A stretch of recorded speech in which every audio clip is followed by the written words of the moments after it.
to move more quickly than their peer group, and let's share these principles and let's use them in our own lives to become more successful ourselves. Ion Careers with ICAEW, starting this Thursday at 8 p.m. only on Dubai Eye 103.8. Roger is waiting for an important call. Hello, this is Roger. Is that Spearhead Training? No, this is Hashim. Is Andrew there? Oh. Hello, this is Roger. Is that Spearhead?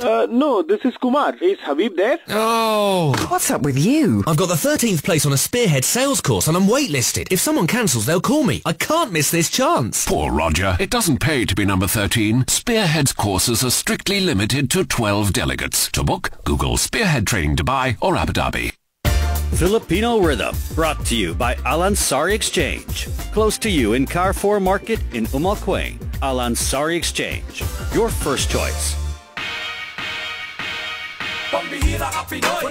Kayo po yung nakikinig sa programang Filipino Excellence in the Middle East. Yung guest po natin ngayon, second batch of guests, is si Cookie Villanueva kasama si Dino Quintanar from Tropa. So, Cooks, tuloy mo tong co-op, yung in-explain mo. My question was, somebody is listening right now, they have 1,000, ready 1,000, like pwedeng si John, pwedeng si Angie, they have 1,000 dirhams now. Dahil pareho may work na. But, they're not member of Tropa. And pwede naman, anybody can be member ng Tropa any time of the day. As long as they have 1,000? No, hindi naman. Member muna yata eh. Yeah, pwede naman sila, pwedeng kumontak po na kahit sinong member ng Tropa. Pumunta rin kayo sa Tropa Facebook at meron kaming seminar this coming, yung lecture about the gas business at the same time launching kasi ng Tropa Co-op yun. Sinama-sama na namin kasi I'm leaving na next week, this Sunday. Yes. So, I make sure na intact na muna lahat yun. Because by the way, yung Tropa Cooperative, that is the business agenda that I'm bringing sa Boston University. Kaya, very, very important for me na, alam mo, mag-start na kami right away. Because that's the very essence. And you cannot afford to fail. Otherwise. Sa likuran ko yung eskwela. Correct. Cook, so yun ang paper mo. Yun ang business case mo. Actually, I started sa gas business dapat. Pero nakita ko kasi na parang maliit lang na portion ng cooperative yung gas business. Eventually kasi mag-gas business kami. Well, that's the plan. Yun ang grand plan. Tapos, but we're starting sa bake shop kasi nakita namin na we can do this right away. Kahit next week, agad pwede na namin siyang gawin. Kasi konting logistics lang yun. Yeah, konti lang. Kasi operational naman na yung business doon.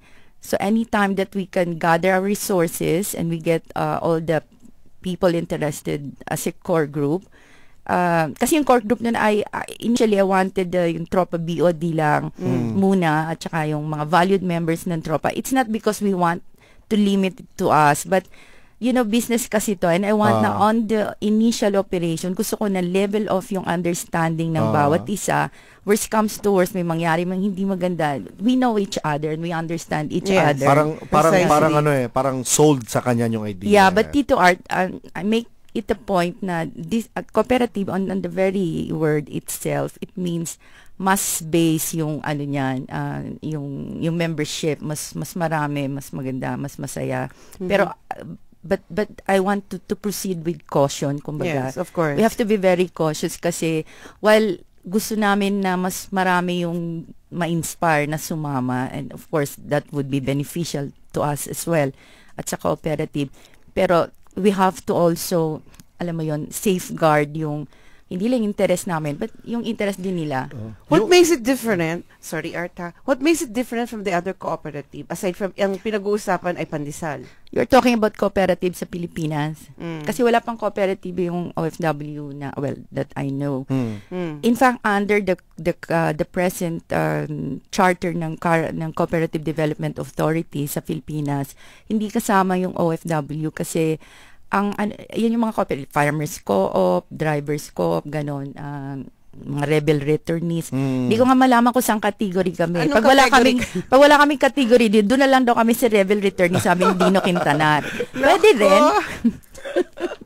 Pwede rin. Pero that doesn't stop us. Kahit na hindi pa under the CDA charter, gagawa kami ng sariling Tropa charter as an OFW cooperative. Pero ang ganda yan, That's something to think about, yung anong category. So, Cooks, sinong pwede mag-attend sa Thursday? Anybody can attend kasi multi-ano to that's why we call it business forum.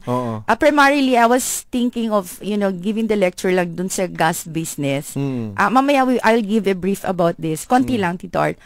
Tapos, at the same time, nakita namin, sayang naman yung opportunity. So, we will launch na rin the Tropa Cooperative. And since this is open tour, it doesn't mean na pupunta sila doon, they will become a member right away. Of course, for them to know lang, and then they can take time, and then they can also question us, kung to give anong oras to Santo?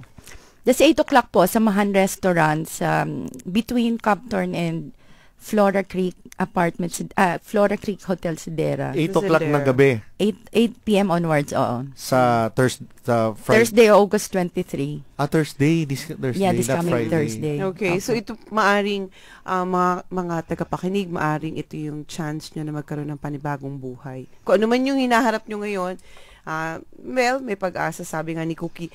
Mami Cooks, natutuwa lang ako kasi nung una ka naming gines dito, you were just discussing something about your book. Ngayon, nandito pa yung photographer na nanalo dahil sa libro na yan. This time, we're talking about business. What happened along the way? Anong nangyari? Bakit from libro, hindi ka naman writer, as you have said. Hindi ka writer talaga pero nakagawa ka ng libro. Which is hindi true. negosyante, pero ngayon, hindi ka negosyante, pero ngayon, may kooperatiba ka tapos meron ka pang bubuing gas business. Gas business. Saan nanggagaling to? Anong kinakain mo? Sino mga kaibigan mo? Tinapay. Tunay sa Jensan. Tuna country kasi yung Jensan. Ay, pero alam mo, si Dino talented mo siya. Alam mo, the best na panganatikman ko dyan sa Jensan. Ay, that was I wonder, 1990, So, 1995 yata. Magkakaroon ba ng pandesal na gawa sa malay mo? Yeah, but saan nanggaling to? Bakit ganito ka? Using talaga yung. Hindi katulad ng mag-asawa kanina because of what they had experienced, naging close sila at naging creative, to survive. How about you? Wala ka naman dinaan ng bagyo. I think that tinatago lang yata yan. Maraming bagyo rin yata. Nagro-root din yan siya, Mamiel, sa pagiging concern mo towards others and what's going around you. If you have a genuine concern for the betterment of other people, somehow, eto sinabi ko pala to dun sa aking essay sa entry sa admissions to Boston University. I told them, if you really have, and I really do believe that, if you have the genuine concern for the betterment of others, somehow it will bring back a betterment for yourself as well. Somehow, in many ways, at nangyari talaga rin yon sa akin, in many, many ways. You don't have even to ask for it. It will just come. Sige, banggitin ko na nga. Gusto kasi banggitin ni Mami El yung tungkol kay Jojo Aquino. Because nangyari. It's very important. Yeah, and in fact, that was one sa essay ko na nagkagulo talaga yung school and they took turns interviewing me regarding the thing. Hindi ko lang masyadong masabi yung detalye kasi kasama yung opisina, pero hindi na live. Yung overview lang. Nung nangyaring may, di ba nang na-disgrasya si Jojo Aquino, he was like, he stayed sa Russell Kaimo Hospital for 9 months and nagkaroon lang ng, naiuwi lang siya when the Filipino community learned about his fate. And in 3 weeks time, I think we were able to help raise funds na inaipawi natin siya. Based on that, kasi I'm working as underwriter ako and I'm sa insurance company at area ko yung accidental insurance.